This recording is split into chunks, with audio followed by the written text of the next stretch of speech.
Welcome to Tech Innovations with Dr. T. I'm super excited to have Joep with me here today. Joep, thanks a lot for accepting my invitation and for joining. Joep is a software developer and the founder of pauseai, a group working to make sure AI develops in ways that are safe and actually help humanity. In fact, he's been thinking about AI safety for years, long before tools like ChatGPT became popular.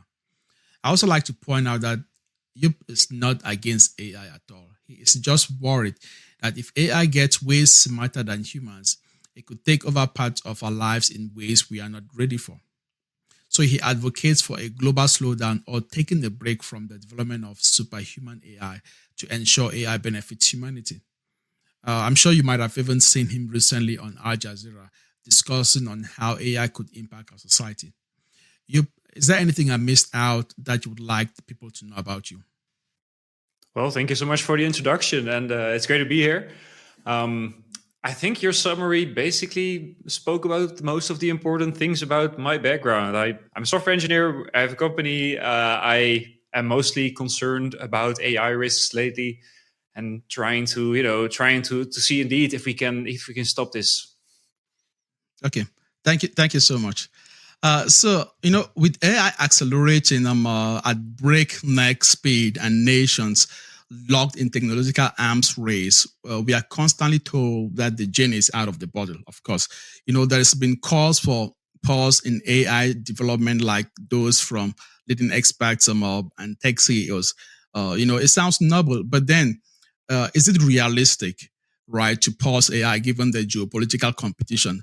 By the way, sometime in 2023, I think I saw there is the Future of Life Institute started an open letter calling for at least a 6 months pause for the training of AI systems that are more powerful than GPT-4. I think the letter recorded over 33,700 signatories from top AI scientists, researchers, professors, and entrepreneurs. But then today, the first question cuts right at the core of this debate. Is pushing for a pause just wishful thinking, or would focusing more on enforceable regulations be a more pragmatic approach? So the original pause letter that you mentioned from FLI, it called indeed for a 6-month pause. And it basically said, well, companies, would you please pause for 6 months? And these companies obviously didn't, right? Like there was no enforcement mechanism. And when most people think about pausing AI, they think of a national pause, right? The US pausing. And then they say, well, if the US pauses, then China will keep developing more powerful AI systems. So that's also not an option. The thing that we are asking for at pauseai is an international pause, a global halt. And not necessarily just for 6 months, but so long as it has to be until we know how to make these models safe. And I think that if you pause internationally, there are some mechanisms which we can use to enforce this. So all these AI models are trained using insane amounts of very, very specialized hardware. And only a very small amount of companies are able to produce this hardware. So these AI chips are virtually all of them are created in Taiwan at TSMC. And some of them are created by Samsung, but together they account for 100% of AI chips.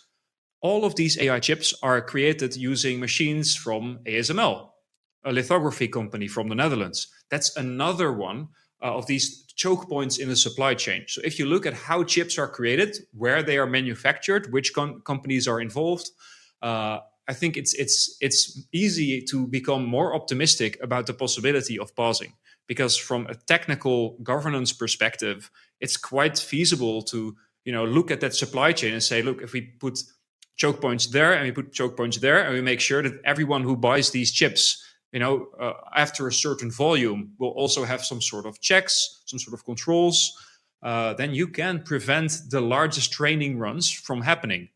But the big question at this point that I'm mostly concerned about is can we find a political will for someone to actually push for this? Because even though polls are indicating that 70% of people are in favor of a pause, there is still not a single politician who dares to speak about this. It's too far outside of the Overton window in the political elite circles, and that is a big problem. So if you're asking me if it's feasible, I think technically, yes. Politically, I'm not quite sure, but I hope to push it more and more towards feasibility. That's basically what pauseai is all about. It's about creating awareness for this and getting volunteers to push for this policy measure.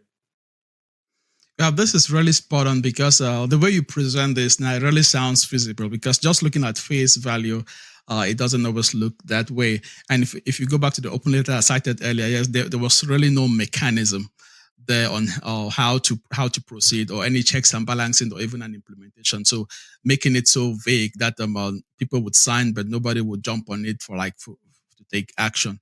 Yeah, thanks for really elaborating on that. And you brought the concept of hardware, which is really essential. And it's one of those technological advancements that we see every day.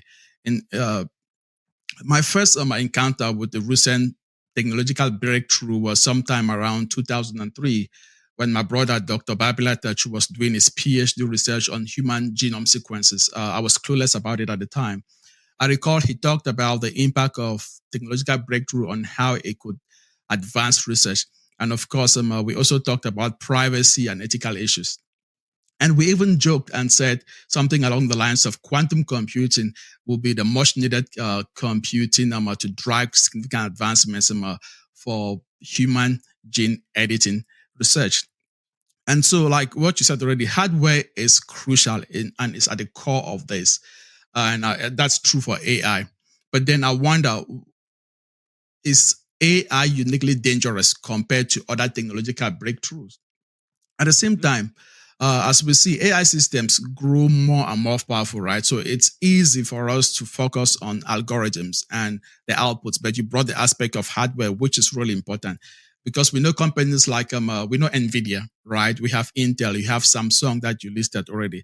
They produce chips that are used for cutting edge AI, thereby making them key leverage points where you can have controls or developments. So, could regulating this chip manufacturing in a practical solution?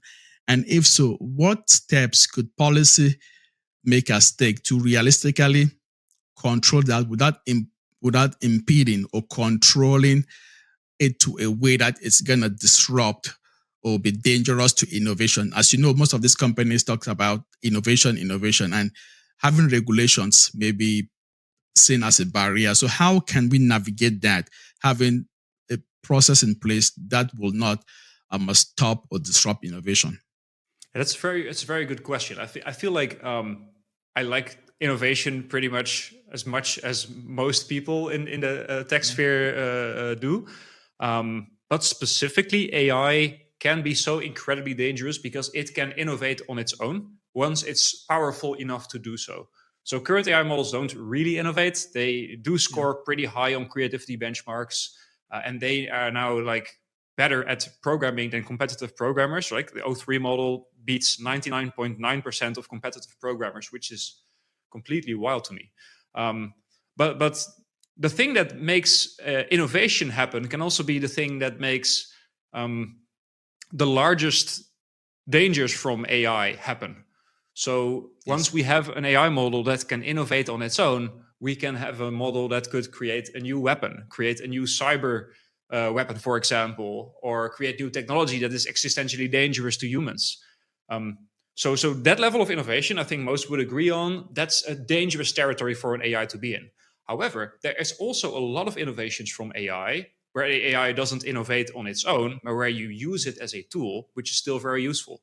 So I still believe that many of the AI models that we use should be, should exist, and we need to innovate upon these. So, for example, if you grab your phone, like if I put my hand in front of my camera and it's auto-focusing on my hand, that's using a small neural network to achieve that. Yes, that's amazing. You get and it actually did that right now. When you did that, I saw it happened. It was that autofocus. Right? Yes. Nice.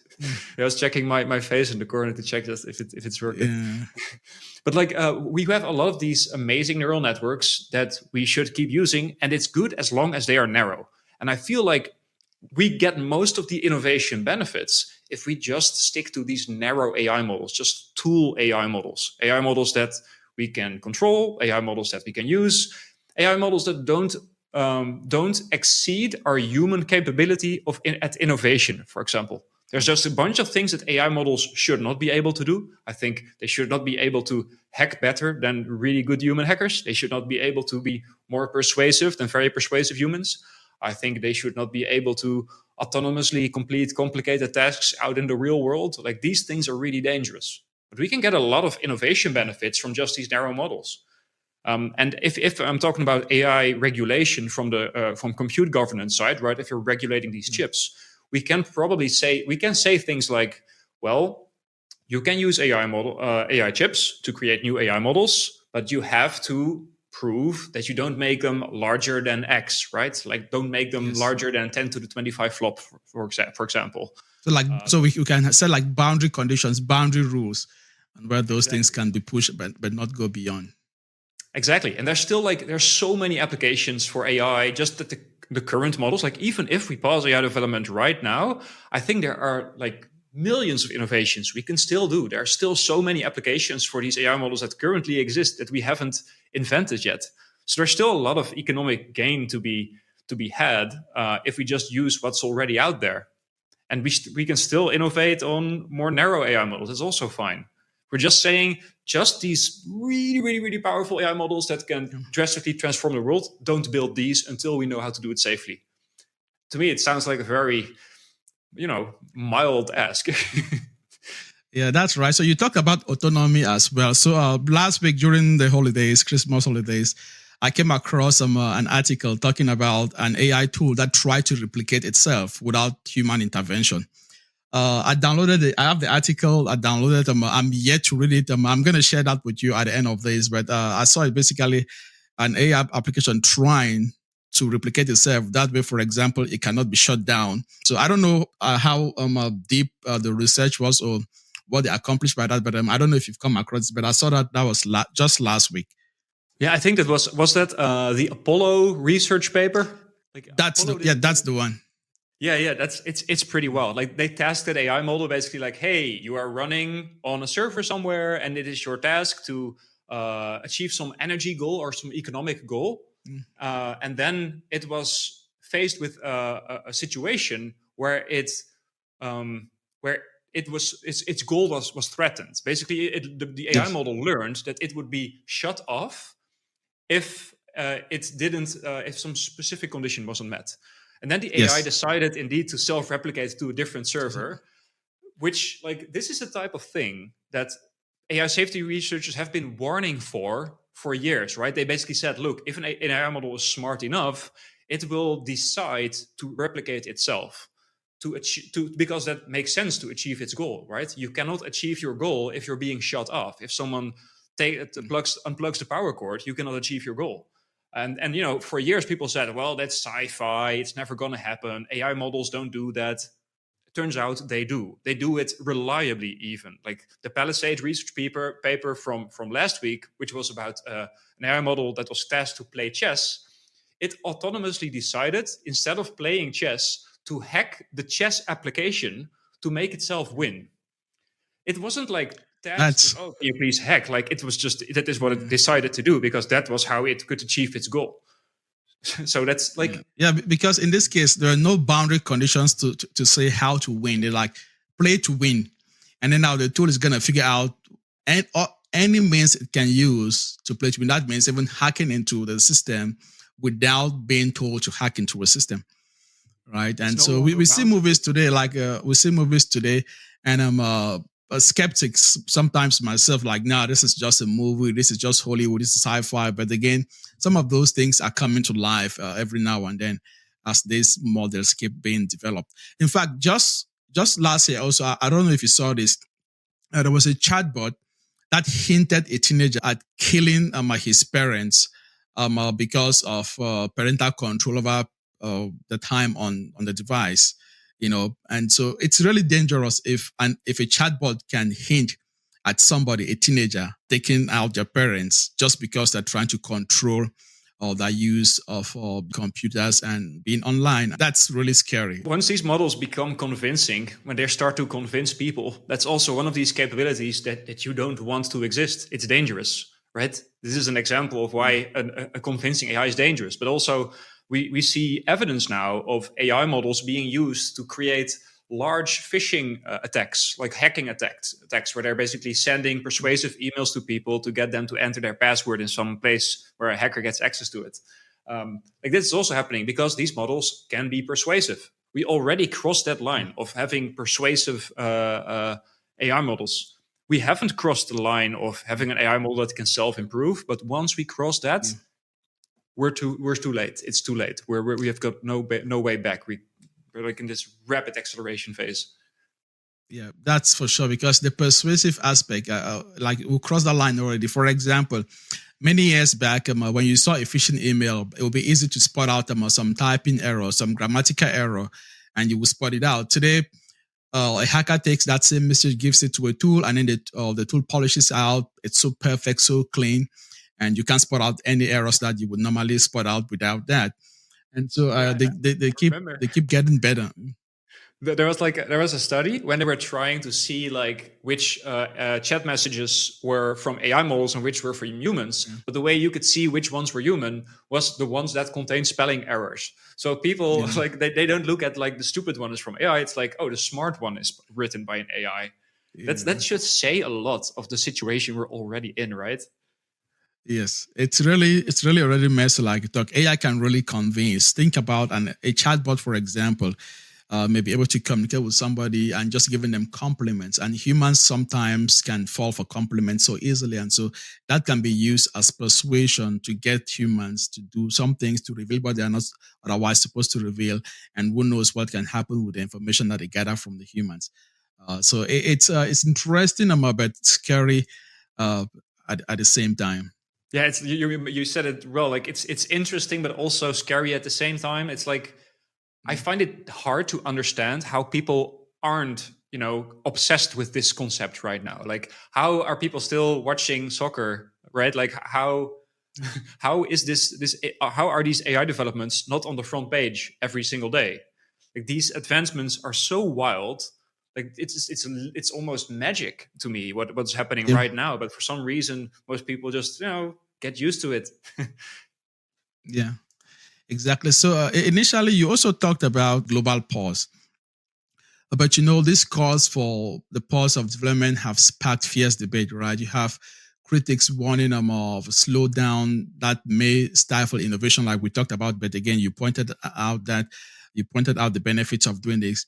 But then we also know countries like China, for example, recently in the news, it's been shown that China is leading with the adoption of generative AI, and they have also said they want to dominate the world in AI.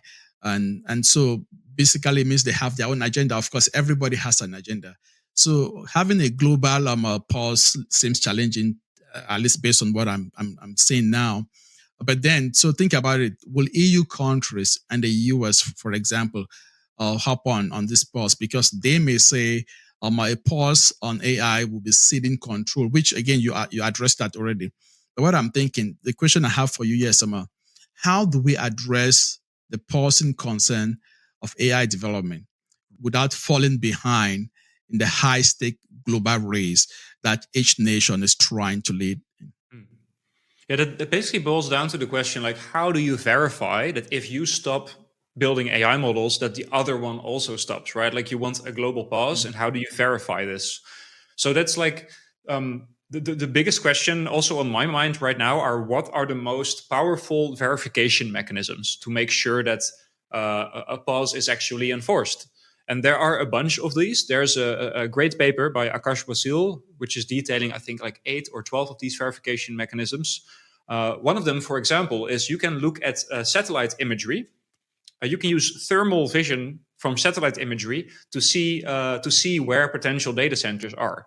So you can like spot underground data centers. That's one of the things you can do. You can check out energy usage, right? If you can monitor energy usage, you can see where a large training run might be happening.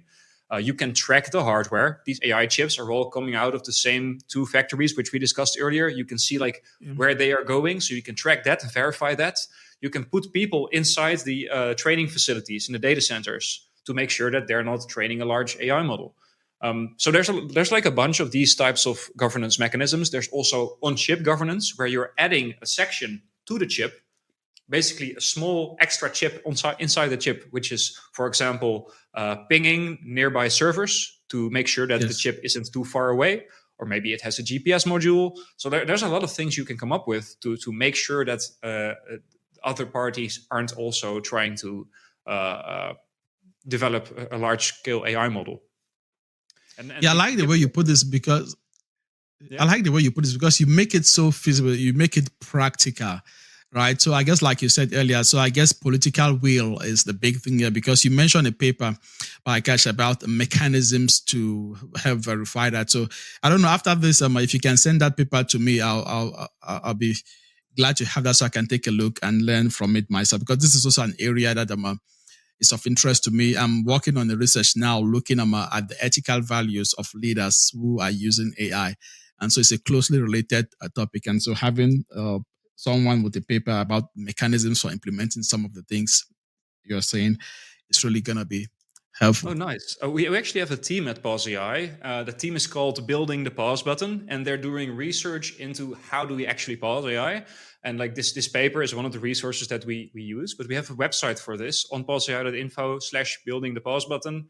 There's like a large document describing a bunch of these research papers and like how the supply chain works of AI chips, which to me is like a very hopeful thing because it's not very decentralized. It's very concentrated and highly interdependent and therefore quite governable in my opinion.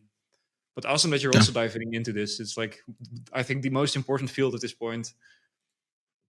Yeah, to that, I want to point out and remind everyone who's listening that you also have an email tool generator on the website where if you want to send a message to a leader in your local community, a politician, you just go there, you enter your name, you choose what area you want to talk about, you click it, and then the email is auto-generated, and then it has some data points, and it's really nicely written, so it takes away at that time from anybody trying to craft an email by themselves. Yeah, like sending emails is one of the most powerful things anyone can do. Like if you want to make sure that a pause is more feasible, just send an email to your politician. Because here's the thing, no one does it, and it's extremely powerful. Politicians don't get a lot of emails from citizens, but when they do, and if they're well written, and if you research your politician and write like a real personal message, and you combine that with good information, you can convince people. You can convince powerful people. So, like, if you're listening to this and you're doubting, please use the email builder. And thank you for bringing it up. Yeah, the email builder is really nice because it gives like a really good template that one can take and then just tweak a little bit. But there's a lot of data already and good information in the email template that the builder provides. Let's talk a little bit beyond the rigs because we know there is the other side of the conversation, right? We know about the potential of AI to solve global challenges like advancing medical research or maybe combating climate change. So is there room to focus on the opportunities AI presents while managing the risks? Or does caution inevitably mean stifling progress altogether? So I'm very much in favor of innovation and technological progress, and I acknowledge that there's a lot of problems in the world which can have technical solutions. So, for example, for climate change, having cold nuclear fusion would be great, or having more affordable carbon and capture devices, that would be awesome. There's a lot of medical problems to solve as well, and I think AI can help in all of these domains. However, I think that we can have a lot of benefits from AI if we just focus on the tool AI models, the narrow AI models, the smaller ones that are domain specific and not necessarily capable at taking over the world, for example, but that are capable at predicting material properties or classifying medical images or analyzing genetic data. There's a lot of things we can do with AI models that are not using these very general AI models. So I feel like there's definitely a balance between these. Just have clear boundaries of which capabilities you don't want AI models to have, and we already covered these, right? Like persuasion, hacking, self-improvement. Yeah, so I guess just continuously communicating these and having our political leaders listen to some of these benefits and see how it's not like we're compromising, but we are. The goal is to set an environment where society benefits and not giving room for machines to come and take over the world.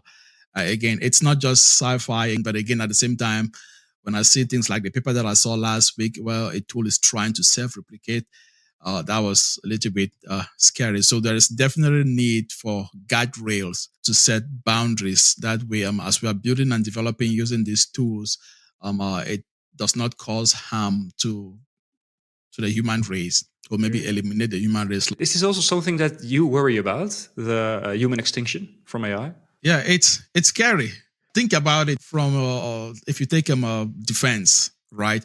If AI is used in defense systems, like of course some militaries use AI already in various ways, AI that can self-replicate, AI that can make decisions without humans, may trigger the deployment of some scary weapons to a scale that nobody can ever imagine.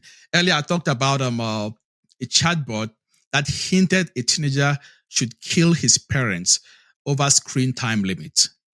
What if such tool is used by a military, a powerful army somewhere, right? So therefore, that tool may be able to trigger the deployment of some bombs, right? Some weapons that can just eliminate an entire nation or the world, who knows? So that's something one has to be careful and see where one can draw the line. Yeah, absolutely. I feel like autonomous weapons and like giving control to AI models that control weapons, that's also one of these lines. Like you shouldn't want to cross these. Yet still, like if we look at the conflict, for example, in Ukraine, and we see the role that these POV drones are already playing, it's kind of clear what direction we're going, right? Like these drones need to be accurate and they need to be unjammable. So if you have an autonomous drone that can hit its target without being controlled remotely, that's a huge advantage. And it seems like we're gonna get these autonomous AI explosive devices in the real world quite soon, which is terrifying, right? Yeah. Yeah, it is. It is terrifying because if a drone, for example, can make decisions without being controlled remotely, the drone could go rogue, right? And drop explosives where you didn't intend them to be dropped. So it's scary. I'm a fan of AI, but at the same time, it's damn scary when I see and hear about some of these things, and as I continue to research about AI myself. It's one of these topics where like the more time you spend reading it, the more of these threat vectors that you realize are there. So we have like we talked about persuasion risks, we talked about cybersecurity risks, we talked about autonomous weapons, self-replication risks. There's like a huge just area of domains in which AI can cause a huge amount of harm. And each of these should be taken seriously. Even if there's a very small chance of something happening, the more time you give it, at some point it will happen. And especially with risks that are so catastrophic that millions or even billions of people could die, which is what happens with existential risks, we should consider even the slightest possibilities. Yeah. Thank you. I have one last question for you. Given that AI is here to stay, right? AI is here, whether I would like it or not. Generative AI is being adopted massively across industries, nations. What can anyone do? Somebody like yourself, myself, our friends, our colleagues, what should we do? The number one thing is, we already discussed it, it's sending an email to your politician. This is, I cannot stress enough how impactful this is. Maybe I should tell a personal story, very short. Sure. So before I started pauseai, I just reached out to one of the highest people in the European Commission. Just wrote a personal email. I said, hey, listen, I'm concerned about AI risks. I'm a software engineer. These are the reasons why I am concerned, and I feel like this should be something that you are aware of. He invited me. I had a conversation there. Wow. That's and I had that happen with multiple politicians already. Like they want to listen to this. They want to be informed. They want to learn. Politicians are also like, they see all this AI stuff. They want to have an opinion on this. If you can inform them, this is something that is valuable to them as well, right? So this is like, yes, this is your call to action. Please reach out to your politicians. It's extremely impactful. Thanks a lot for that personal story. Yeah, thanks. It's a motivation to me and to those who are going to be watching this, and what steps they can take. So thanks again a lot for joining them. So how can people learn more about you or follow the work that you do at pauseai? I would recommend people who are interested in all of this to join the pauseai Discord. It has over 2,500 members right now, so there's a lot of people already who are coordinating, organizing things, flyering, lobbying, protesting. So on the pauseai website, there's a link to the Discord, and I would recommend people to go there if they want to be involved and helping out in some way. And Manny, thank you so much for bringing more attention to this topic. I think this is a very, very important thing that you're doing. So thank you so much. Yeah, thank you. And I look forward to meeting with you again at some point to continue this conversation and perhaps get an update with the work you do and then share with our audience.